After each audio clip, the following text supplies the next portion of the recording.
Oke, assalamualaikum warahmatullahi wabarakatuh. Balik lagi bersama gue di channel gue DPD. Oke teman-teman semua, jadi pada malam hari ini gue udah lama juga nih nggak ngevlog. Udah sekitar berapa ya, udah 5 harian nggak ngupload video lagi. Soalnya sebenarnya tuh gue udah sempet bikin video, cuma audionya nggak kerekam gitu guys. Nah semoga aja ini kerekam ya. Mungkin pada malam hari ini gue bakal ngebahas kali ya, part apa aja sih yang harus ada di motor CBR 250RR. Ya part minimal ya. Yang penting kita safety. Maksud gua buat motornya sih yang safety. Nah mungkin dari yang pertama, nggak mungkin sih, ini emang wajib sih. Buat yang pertama itu ada yang namanya handguard. Anjay, handguard atau pro guard buat motor. Nah ini handguard tuh kalau yang kalian tahu, itu posisinya ada di kanan sini, sebelah kiri stang atau di sebelah kanan stang ini. Tujuannya adalah supaya kalau kalian jatuh pintar gitu kan, jatuh pintar itu kalian yang ketahan tuh handguardnya guys. Nah, oh iya, kenapa gua bikin videonya malam-malam? Soalnya ya baru ada sempetnya tuh baru malam ini gitu. Dan tadi juga tuh di jalanan gue kayak ngeliat beberapa anak motor juga kayak rame banget. Nggak rame sih, kayak nemu beberapa yang nggak kayak biasanya gitu loh. Soalnya kan ini kan hari kerja ya. Jadi kayak ya kayak wah rame banget gitu, kayak tumben aja pada keluar di hari kerja gini. Oke. Kita sebentar. Oke, mungkin buat tadi gara-gara ngomong handguard kali ya jadi board. Oke, mungkin lanjut ke part kedua. Buat part keduanya ini ada namanya frame slider. Oke, buat CBR itu harus ada yang namanya frame slider dan harus kalian pakein. Aduh. Ya namanya frame slider itu yang harus kalian pakein di motor kalian. Karena yang kalian tahu bahwa motor CBR ini ya sama kayak tadi handguard ya. Kalau kalian jatuh pintar maksudnya, astagfirullah. Kalau kalian jatuh pintar tuh yang nahan tuh ya di guardnya itu guys. Nah gunanya frame slider apa? Frame slider tuh buat kalau motor kalian jatuh tuh yang nahan tuh si frame-nya tersebut, bukan langsung ke bodi kalian. Nah letaknya di mana? Letaknya ada di kiri bawah ini. Ini ada di kanan kiri. Nah itu kemarin gue masangnya ada di bengkel, itu harus copot bodi dulu. Dan yang kalian tahu kan Bu, Honda itu apalagi CBR ya, itu agak susah ya kalau nyari part ininya, itu rada mahal. Dan kalian tuh kalau nggak salah harus inden juga deh. Cuma gue nggak tahu, soalnya belum pernah ganti bodi. Cuma setahu gue kalau dari kayak ngeliat di channel nggak di channel sih, kayak ngeliat informasi itu kayak harus inden dulu kayak sebulan atau 2 bulan kayak gitu kan. Nah itu dia.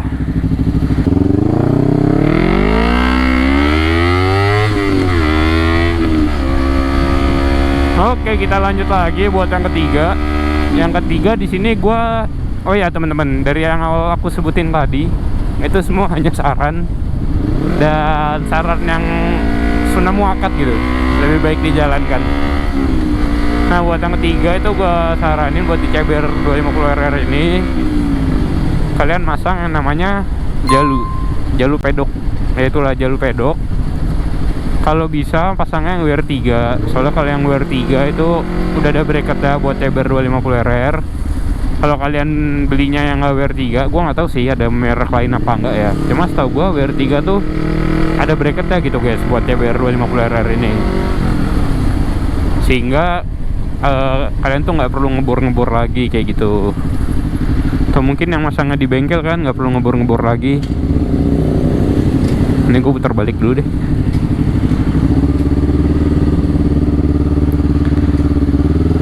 Frame slider jalur pedok.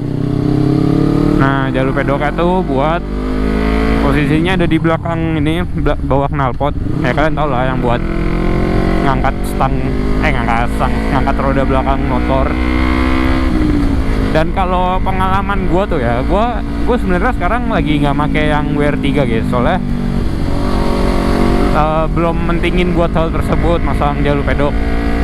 Emang gue pengen gitu, cuma yang gue sayangin tuh kayak aduh rada mahal kan bagi gue, hanya untuk sebuah besi ngangkat roda belakang tuh di harga 600 ribuan buat jalur pedok WR3 di CBR. Dan gue tuh kemarin di yang KW itu gue beli harganya 220 ribu, itu nggak pakai bracket sih, jadi kayak dia bisa dipasang juga langsung PNP. Cuma pas gue pasang di standar 2 di pedoknya itu miring motor gue dan hampir jatuh gitu kan. Gue nggak tahu ya waktu itu emang gue salah masang jalur pedoknya atau gimana, cuma yang jelas waktu itu tuh motor gue miring dan gue takut gitu, dan makanya gue tuh nggak berani gitu kan.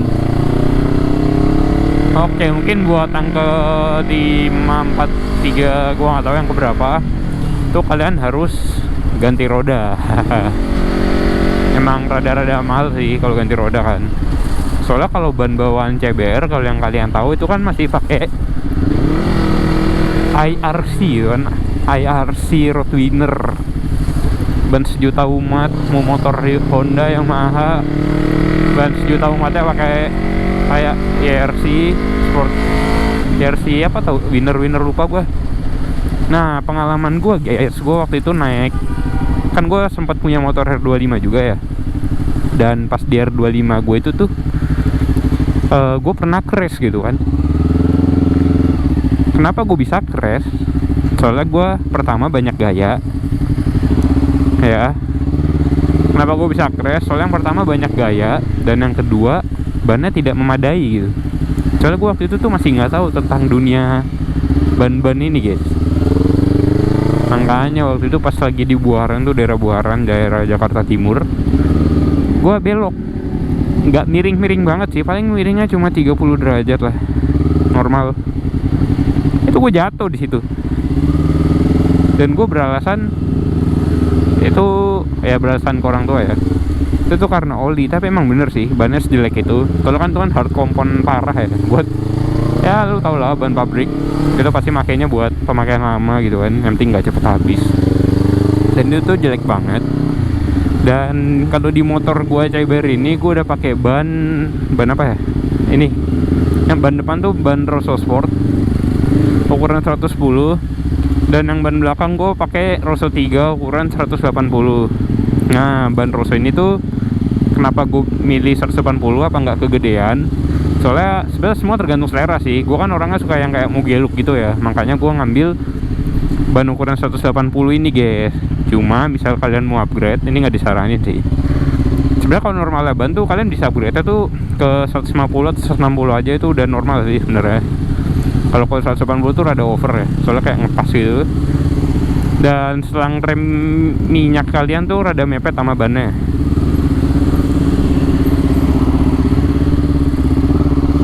Ya, selang rem kalian tuh harus rada mepet sama bannya, sehingga kalian harus ganti yang namanya selang rem HEL gitu.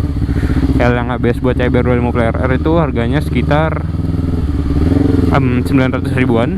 Cuma gue masih belum ganti sih, soalnya masih belum lah. Dan kalau kalian mau ganti ban ke 80 itu kalian harus ganti velg juga. Velgnya itu, kenapa kalian harus ganti velg? Soalnya kalau kalian pakai velg standar itu tuh ban kalian tuh bakal ngedonat gitu, dan itu bakal bahaya banget kan, soalnya bakal gampang slip. Nah gampang slip gitu. Nah oleh karena itulah gue ganti velg 5,5 inci biar ban ukuran 180 gue ini terlihat lebih normal gitu. Kayaknya itu aja sih, 4 part wajib ya, 4 ya kalau nggak salah tadi, 4 part wajib yang harus ada di motor CBR 250RR ini. Soalnya itu nggak bakal ngerugin kalian kok, dan kalian pasti bakal lebih enak juga kalau dari segi ban, dan kalau dari segi perlindungan kalian nggak rugi juga kan. Ya mungkin gue saranin juga, nggak mungkin kayaknya ya, nah gue ada saran juga, misal kalian ingin memperenak di bagian kokpit atau sistem pengereman, kalian ganti ke ini sih. Ini kan kalau motor gue kan di tipe CBR SP ya, udah SP ABS juga kan, jadi gue belum ada rencana buat ganti yang namanya kaliper. Dan kalau motor kalian belum ABS tuh mungkin bakal lebih enak kalau diganti kalipernya, kalau bisa ke Brembo gitu kan. Dan gua di motor gua yang SP ABS ini, gue cuma ganti di ini tuas kopling sama di tuas rem. Nah itu gue gantinya ke kalau kopling gue pakai KTC, itu kayak enteng banget. Soalnya kopling doang kan, cuma di kayak lu neken besi aja lah. Itu enteng banget, masih enak sampai sekarang dari awal gue punya ini motor. Dan yang kanan gue awalnya pakai KTC guys remnya, cuma gara-gara waktu itu kayak nggak enak gitu ya, kayak aneh gitu, KTC gue tuh kayak error guys, tiba-tiba kayak ngejauh sendiri, atau bahkan di rem tuh kadang-kadang mentok gitu kan. Gue kayak sebenarnya kalau di motor gue R25 sebelumnya pakai KTC nggak masalah kenapa ya, cuma pas gue pakai ini CBR tuh kayak agak aneh gitu kan. Makanya ini kaliper gue ganti, kaliper ini tuas rem gue ganti ke yang namanya RCBS1 17mm titanium.